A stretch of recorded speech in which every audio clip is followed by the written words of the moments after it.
on a tous des compétences et on peut avoir des compétences sur plein de sujets. Par contre, on a forcément des points sur lesquels on est meilleur et d'autres sur lesquels on est moins bon. C'est comme ça, en fait, c'est juste humain. Donc nous, je pense que ça a été un vrai moment, le moment où on s'est posé pour en discuter. J'avais déjà amorcé, en fait, un petit peu en avant.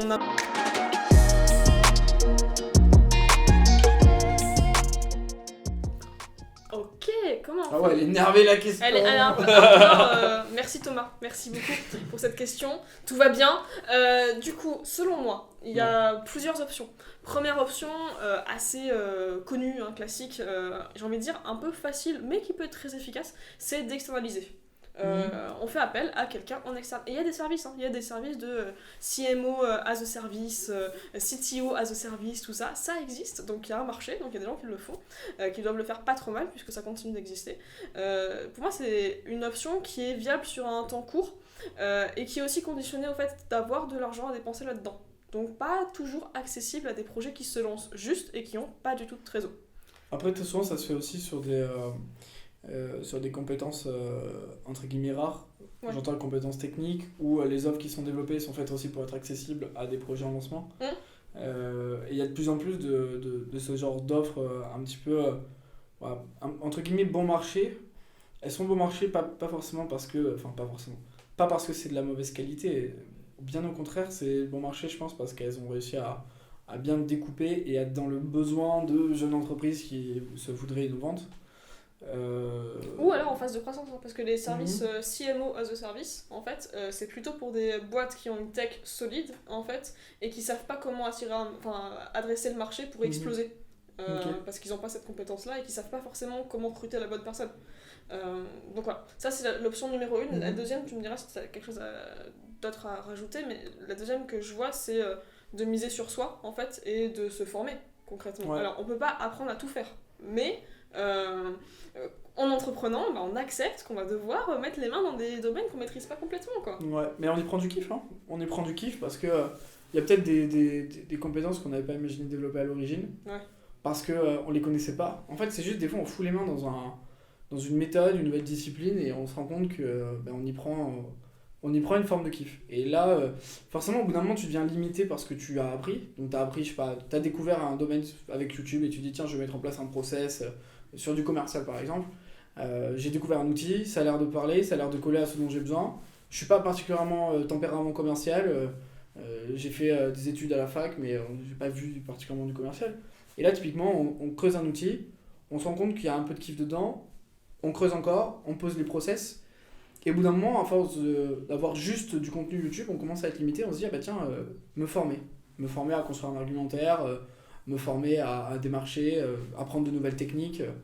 Donc ouais, clairement sur la formation. Donc je pense que ça sert à rien de se faire un plan de formation à 10 ans avec des compétences à développer, parce qu'au final, il changera. Et je pense aussi qu'il y a une question de se former au gré des besoins de l'activité. Et c'est là où c'est différent par rapport à lorsqu'on est en études, on se prépare à une activité et donc on se forme pour prendre des compétences et pouvoir les mettre en place derrière. Sur l'entrepreneuriat, c'est un peu différent. Je pense qu'on avance, on arrive à des limites et on trouve le moyen de s'en affranchir, et donc du coup on se forme pour ça. Je suis entièrement d'accord avec toi. Ouais. Tu me fous avant. Garde pas ça. C'est quoi ta deuxième question, Nicolas ?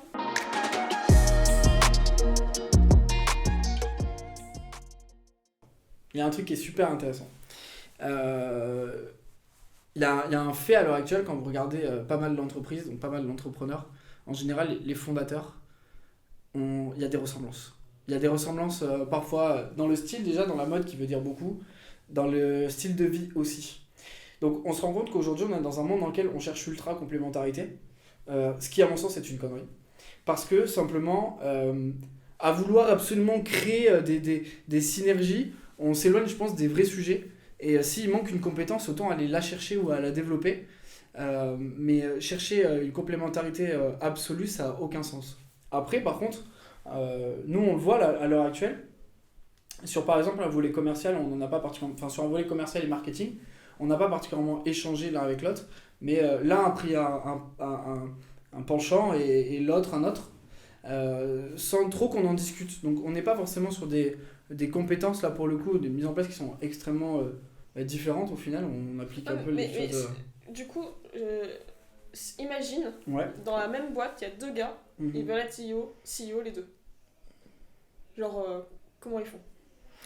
Parce qu'en fait, on n'a pas eu le cas, c'est pas posé. J'ai pas l'impression qu'il y a eu un moment où dans la boîte, on est 4 associés, du coup, il y a eu un truc, je vais être CEO, moi aussi, c'est pas arrivé en fait. En revanche, de fait, si on parle franchement, ça aurait pu être toi, comme aujourd'hui c'est moi, mais en fait, la question, je pense, était inconsciemment. La question était inconsciemment posée, tu vois. Et comment on a fait ce choix et comment. Ben, je pense. Ouais, c'est intéressant. Alors, j'en reviens à des choses qu'on a évoquées dans la vidéo précédente, mais l'ego, c'est un truc à foutre à la porte. Et en gros, on est là pour faire avancer du global. Du coup, si en fait, il y a il y a une espèce de convoitise d'un poste, de facto, il y a quelque chose qui est peut-être malsain et qui pour moi n'est pas à sa place. Donc moi, je ne reviendrai pas à se poser la question de si jamais il y a 2 personnes qui ont envie ou qui convoitent un poste, je me poserai la question de pourquoi est-ce qu'ils ont envie d'un poste. Et là, on a chacun des éléments moteurs. Il y en a, ça va être le nom, parce qu'il y en a qui marchent vraiment au titre. Il y a des personnes qui fonctionnent au titre, c'est leur moteur. Il y en a qui fonctionnent à la communication, la représentation, le fait de se rendre visible. Il y en a qui fonctionnent à l'argent, il y en a qui fonctionnent au pouvoir. Il y a plein de modes de fonctionnement. Donc je pense qu'il faut se poser la question à ce moment-là du fonctionnement. Si forcément dans la boîte, 2 personnes convoitent un poste, pas par leurs compétences, mais par uniquement de la convoitise et de la prise de pouvoir, là, il faut peut-être remettre en question, je pense, même l'association. Parce que ça peut poser quelque chose de très malsain. S'il y en a un qui se sent en reste, ça remontera. Et ça remontera dans les périodes dans lesquelles on n'a pas envie que ça remonte, les périodes où c'est la merde, les périodes de l'adversité. Ces périodes-là, on a besoin d'avoir tout le monde, on a besoin que tout le monde soit dans la légitimité. Donc je pense que ça peut remettre en question l'association, mais après une discussion. Après avoir aussi peut-être compris ce à quoi les 2 personnes aspirent. Ouais. Et surtout, du coup, comme le disait Emmanuel, c'est hyper important de mettre de côté les égos et d'être un petit peu, j'ai envie de dire, honnête avec soi-même. Oui, on a tous des compétences et on peut avoir des compétences sur plein de sujets. Par contre, on a forcément des points sur lesquels on est meilleur et d'autres sur lesquels on est moins bon. C'est comme ça, en fait, c'est juste humain. Et pour parler de notre cas, en fait, moi, il faut que je sois vraiment face à mes forces et à mes faiblesses. Et quand je fais cet exercice, force est de constater que je suis vraiment très à l'aise dans l'exercice de stratégie long terme sur une boîte, mais que je suis aussi très mal à l'aise dans l'exercice de transmission de cette vision-là à l'équipe, en fait. Et de fait, on avait ce truc qui s'était installé un petit peu naturellement, où on parlait tout le temps stratégie-vision ensemble. Par contre, t'étais vraiment la meilleure personne pour le transmettre à l'équipe derrière. Du coup, même si y avait cette logique de on est tous les deux sur la vision, sur le long terme, donc on pourrait tous les deux être CEO, au final j'étais un peu plus sur la vision et la strat que toi, et par contre t'étais vraiment beaucoup plus sur la transmission et la gestion de l'équipe que moi. Du coup, mais je suis totalement d'accord avec ça. Après, peut-être aussi, à ce moment-là, la question s'est peut-être posée, parce que si la question s'est posée de manière un peu non dite, de CEO entre toi et moi, merde, j'ai oublié ce que je voulais dire. Ça va revenir. Je vous jure, ça va revenir. Voilà. C'était, y avait peut-être un non-dit, en fait, ou en tout cas, c'est pas quelque chose qui a été explicité au moment de nos choix, et de savoir qui, en fait, serait CEO. Peut-être un peu aussi par méconnaissance de certaines responsabilités, de certains postes, puisque moi, à ce moment-là, CEO, je vois sur le papier de très loin ce que ça peut être, mais factuellement, en fait, je ne sais pas ce que c'est. Et là, j'ai fait un travail que tu as fait aussi sur le taf de CEO, où en fait, toi et moi, on s'est renseigné sur ce que c'était, sur aussi dans les entreprises, comment c'était appliqué. Moi, j'ai découvert qu'il y avait des CEO qui étaient hyper portés sur le commercial, et donc ça, moi, quelque chose qui m'allait parfaitement. Mais en même temps, j'avais un gros penchant administratif et financier aussi, qui n'est pas écarté, mais je me vois pas en CFO, je suis pas non plus, je suis pas un responsable administratif et financier. Je sais pas, responsable administratif et financier. J'espère qu'il y a des responsables administratifs et financiers qui ont des super dégaines et qui nous enverront des photos d'eux pour nous montrer qu'il y a des responsables administratifs et financiers qui ont des super dégaines. Et en fait, simplement, je connaissais pas, et le fait de regarder comment c'était appliqué dans plein de boîtes mais des boîtes de toute taille, puisqu'on a contacté des gens qu'on connaissait de notre réseau. Ouais. Moi j'ai regardé aussi comment ça se passait chez Microsoft, parce que je ne savais pas ce que c'était. Et une fois qu'on a pris aussi en main notre rôle et donc nos responsabilités, et ben là en fait ça file tout seul. Donc il n'y a plus de question d'ego parce qu'il n'y a pas de sous-rôle. On crée des responsabilisations, les responsabilités sont attribuées de manière très... j'ai pas le terme, tu vois, mais peut-être que tu peux m'aider. Les responsabilités sont attribuées par domaine, c'est-à-dire que le CMO qui est responsable du marketing, il a le dernier mot sur les décisions de marketing. C'est une sorte de verticale. Verticale. Donc merci beaucoup. Et en fait, donc, le CMO va prendre la dernière décision marketing. C'est lui qui va trancher. Et le CEO n'est pas en fait le suprême boss et suprême leader absolu. Il a aussi ses responsabilités dans certaines verticales qui sont les décisions et les orientations stratégiques de long terme. Là où le CEO va commercialement trancher sur les choix d'outils par exemple.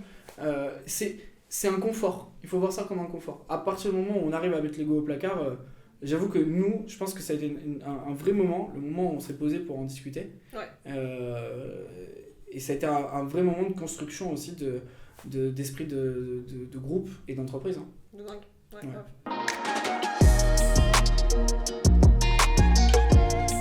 Et bien c'était il n'y a pas longtemps. On s'est posé à l'époque où on pouvait encore dans un resto. Ouais. Un endroit où on paye et on fait manger des trucs bons. Et on n'avait pas... Bon, on avait un petit peu d'écart, mais on pouvait manger avec des serveurs qui venaient nous servir. C'était extraordinaire comme expérience. Des serveurs super gentils. Ouais, non, franchement, bref, on s'est posé dans un resto et j'avais déjà amorcé en fait un petit peu en amont le fait qu'il allait falloir qu'on pose des casquettes. En fait, il faut savoir que ça faisait un moment qu'on était associés, pas non plus une éternité, mais un petit moment, et je pense qu'on repoussait le moment de poser ces casquettes aussi parce que on va parler franchement, les gens qui montent une boîte, qui n'ont pas encore déposé de statut, qui n'ont rien vendu, etc., et qui commencent à mettre sur LinkedIn CEO de machin truc et tout, à chaque fois, moi j'étais vraiment en mode, vas-y redescends, t'es CEO de rien du tout, là t'as juste une idée en fait, c'est tout. Donc en fait on voulait pas tomber dans ce truc de coucou je suis président, directeur, fondateur, alors qu'il n'y a rien derrière.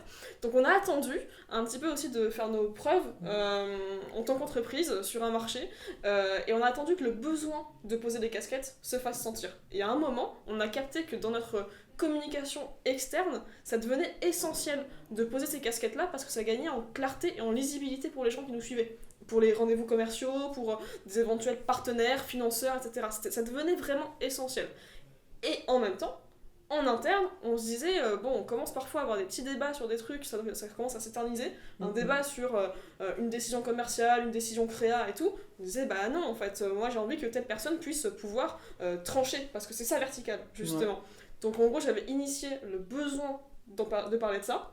Je crois que tout le monde y avait un peu réfléchi quand même avant d'arriver au resto, et puis on a parlé. On s'était un peu positionné peut-être individuellement, sans se le dire, parce qu'avant, on avait posé des rôles aussi qui étaient moins clairs vers l'extérieur, mine de rien, parce qu'on avait commencé à poser des rôles qui étaient moins clairs vers l'extérieur, parce qu'on a aussi voulu pendant longtemps être en dehors des cases. Ça, c'est un truc qu'on souhaitait, on voulait pas...